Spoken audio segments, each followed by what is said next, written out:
You sit on the edge of the bed at the end of the day and peel your socks off slowly because your feet have been throbbing for hours. The skin underneath feels warm and heavy. Your knees give a small complaint when you stand. And by the time you swing your legs onto the mattress, the ache in your lower back has already begun its quiet protest. If you want to understand why your feet, your knees, and your lower back hurt the most at night, the answer is not in another bottle of pain pills. It is not in a softer mattress or a thicker slipper.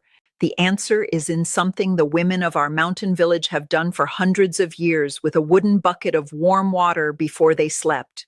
Sit a moment with me, my dear. What you are about to learn is something most doctors will never tell you because it does not come in a pill bottle and it cannot be billed in a 15-minute appointment. It is older than that. It is quieter than that. And it works on something the modern clinic rarely measures. This nightly habit could be the difference between walking through your garden next spring without stopping every few steps to rest and watching the season pass from inside the house. It could mean kneeling in your tomato beds again without your knees buckling under you. It could mean reaching the top shelf of your kitchen without that hot wire of pain shooting through your lower back. This is the habit that stops the slow cycle of nighttime pain that has been quietly stealing your mornings, your independence, and the small daily things that make your life yours. My name is Ayiko Tanaka. For more than 60 years, I have cared for the women of my village in Ohara, in the mountains outside Kyoto. The medicine I practice was not learned in a school. It was placed into my hands as a young woman by the elders of my line, in a kitchen with a clay pot and dried plums lined along the windowsill. The tradition I was given begins with one teaching before anything else. It begins with the belly. The old word for it in our country is hara, and the elders called it the second heart.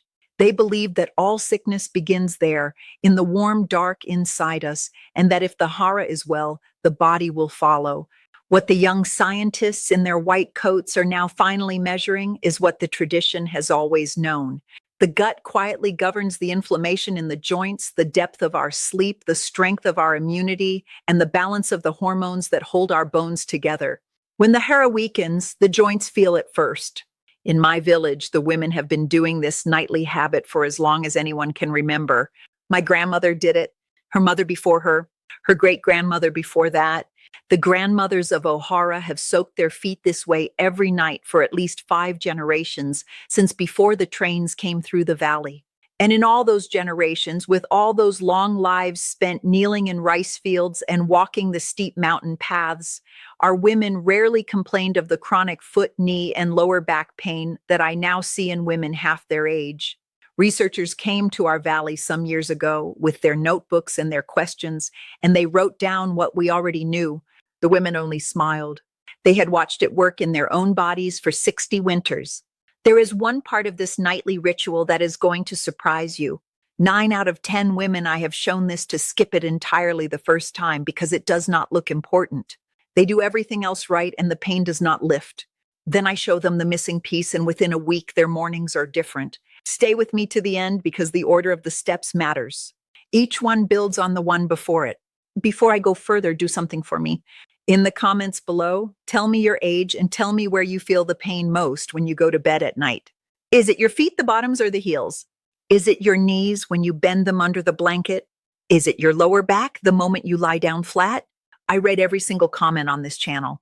The answers you leave shape the videos I record next. In this video, I am going to show you why the standard evening routine most women fall into after 60 quietly worsens the very pain they are trying to escape. I will walk you through the warm soak that has been set out in a wooden bucket every night for as long as our village has existed, and what goes into the water that no pharmacy bottle contains. I will show you the exact order of steps, the way I was taught when I was a young girl. I will share 3 small habits that wrap around the soak and quietly amplify it.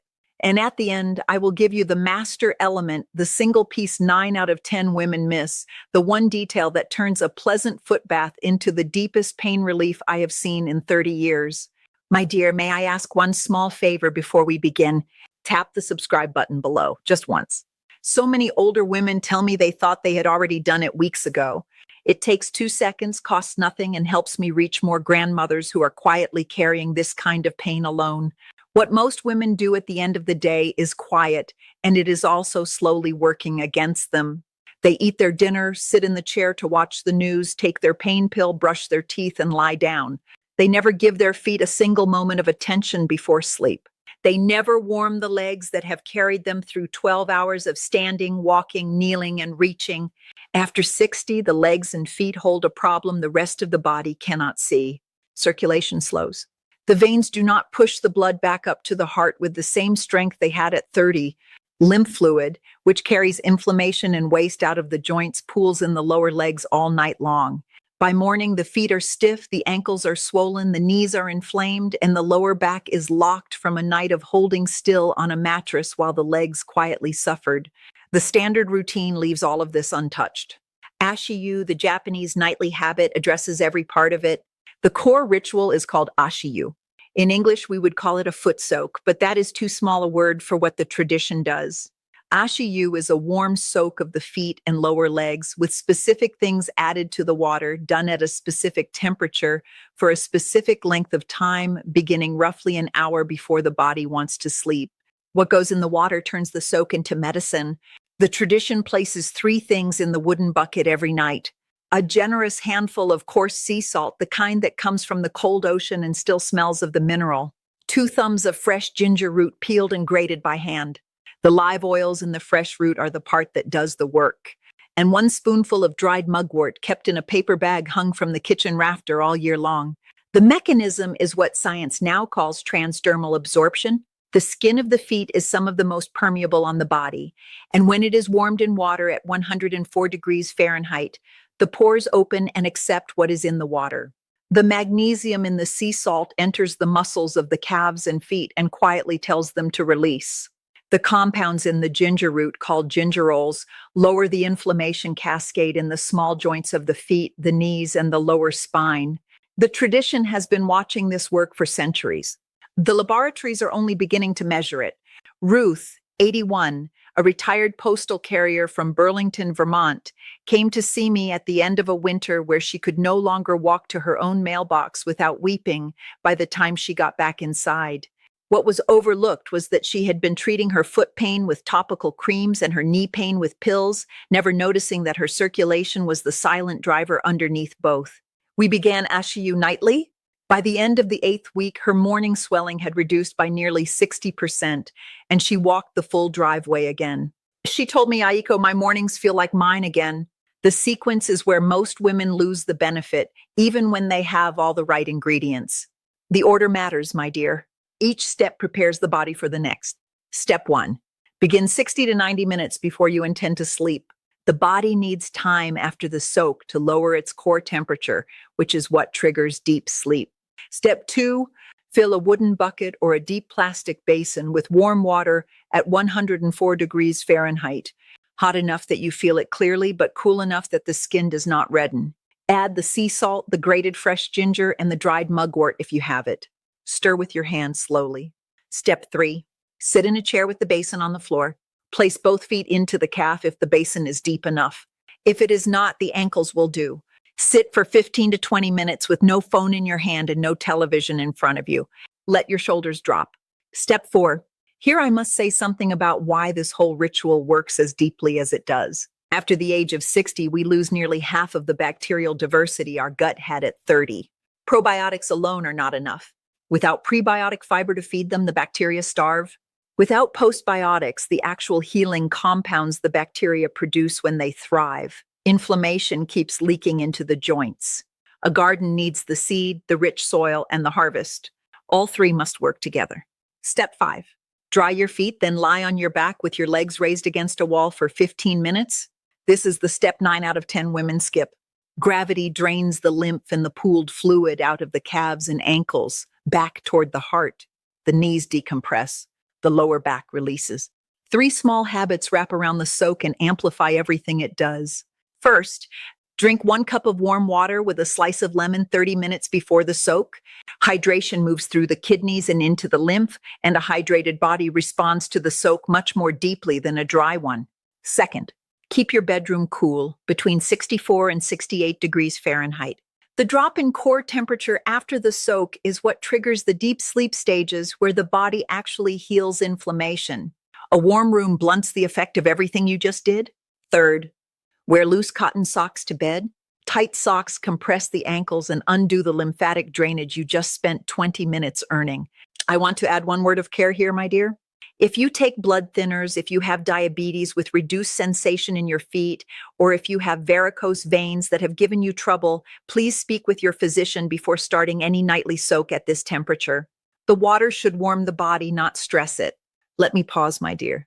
The women I see often ask me, Ayiko, is there something I can take that makes the soak work better? You can soak your feet exactly as I have shown, but these soaks work on a body, and the body is only as strong as the terrain inside it. The terrain lives in the belly. What I have landed on is a kombucha gummy called BoochBod, the one I have found that holds all three pieces I just shared: prebiotic fiber, probiotic, postbiotic. The strains are lactospore and postbiotics LM1004. It also holds dandelion root, which the grandmothers of my village have used for the kidneys and the lymph for generations. It is a gummy, not a pill. Over 30,000 people are already using it. The link is in the description, and please speak to your doctor before starting any supplement. Now we arrive at the master element, my dear. The single piece that 9 out of 10 women miss when they try this on their own. Without this one detail, the soak is pleasant and the relief stays at the surface. With it, the soak becomes the most healing 30 minutes of your day. The master element is the leg elevation that follows the soak. The timing matters. It comes after, when the warmth has done its first work in the muscles and the lymph has begun to move. It lasts 15 full minutes, lying flat on your back with your legs straight up against a wall. Here's what is happening inside the body during those 15 minutes. While your feet were in the warm water, the blood vessels in your lower legs widened. Circulation increased by as much as 40% in the calves and feet. Lymphatic vessels, which carry inflammation and waste out of the joints, opened up the way a river opens after a long winter. The warmth dissolved the small adhesions in the muscles around the knees. The magnesium and the ginger rolls moved into the tissue, but all of that good work will pool right back down into your ankles the moment you stand up and walk to the bedroom. Gravity is patient. Gravity will undo your efforts in 3 minutes if you let it. The leg elevation reverses gravity for 15 minutes, just long enough for the lymph to drain back toward the heart, the calf veins to empty, the knees to fully decompress, and the lower spine to release. Beatrice, 76, a retired nurse from Bozeman, Montana, came to me with chronic lower back pain that her orthopedist had attributed entirely to her spine. What was overlooked was that her swollen ankles every morning were the same problem, lower in the body. We did the full ritual nightly with the leg elevation. By the end of the 12th week, her morning back pain had reduced by roughly 70% on the days she did not skip the wall. She told me, Ayiko, the wall was the part I almost did not believe in. It was the part that worked the most. This is the master step. Do not skip the wall. After 60 years of watching what actually works in the bodies of older women, here are 3 small things I want you to know. 1. Use a wooden bucket if you can find one, or a deep plastic basin with a rounded base. The wood holds the temperature longer and the warmth lasts the full 20 minutes. A flat metal bowl loses its heat in 8 minutes, and the soak ends before it has done its work. 2. Do not skip the soak when you are tired. The night you are most tired is the night your body needs it most. Even 10 minutes of warm water with the salt is better than nothing. 3. Drink a small cup of warm water immediately after the soak. The body has just released stored fluid and waste from the lower legs back into circulation. The water helps the kidneys clear what the lymph just delivered. 3 mistakes I see again and again. Mistake 1. The water's too hot. Many women think hotter is better. Above 104 degrees, the body shifts into a stress response. The muscles tighten when they should be releasing. Test the water with the inside of your wrist. If it stings, cool it down. Mistake 2. They use ground ginger powder from a jar. The volatile oils that do the work, the gingerols, fade within weeks of grinding. Powder gives you the smell. Fresh ginger gives you the medicine. Grate 2 thumbs each night. Mistake 3. They do the ritual right before bed. The body needs 60 to 90 minutes after the soak for core temperature to drop, which is what allows deep sleep to begin. Do the soak at 8 if you sleep at 10. Listen to me a moment, my dear, before we close. This nightly ritual is protecting more than a pair of feet, a pair of knees, and a lower back. You are protecting the morning when your granddaughter walks across the kitchen and you bend down to meet her at her height without flinching. You are protecting the slow walk through your tomato beds in June, the one you take alone every year, where you check each plant by hand and remember what your own grandmother taught you about the soil. The body at 75 and at 80 still knows how to heal itself. The capacity is there. The tradition has watched this for as long as our village has existed. Inflammation that has been quietly burning in your joints for years can begin to settle within weeks. Sleep that has felt thin and broken can begin to deepen again. It is never too late, my dear. You are the one who decides what tomorrow morning looks like. Tomorrow can begin tonight in a wooden bucket of warm water with 2 thumbs of fresh ginger and a handful of sea salt. That is all this takes. Let me lock this in for you. 1. Ashi-yu, the warm Japanese foot soak, is the foundation. Sea salt, fresh ginger, and dried mugwort if you have it. 2. Do the soak 60 to 90 minutes before bed at 104 degrees for 15 to 20 minutes. 3. The order matters. Hydrate first, soak second, leg elevation against the wall third. 4. Wear loose cotton socks to a cool bedroom afterward. 5. The master element is the wall. 15 full minutes of legs raised every night. The wall is what most women miss. The wall is what makes the difference. My dear, before you go, do one last thing for me. If this video helped you, tap subscribe so you do not miss the next one. Send it to your sister or your oldest friend, anyone you love who has been quietly carrying this kind of pain alone.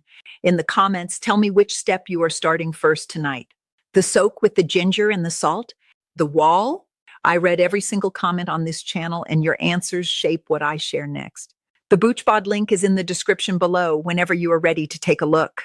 It will be there waiting for you. Until next time, sleep well, my dear. The wooden bucket is closer than you think.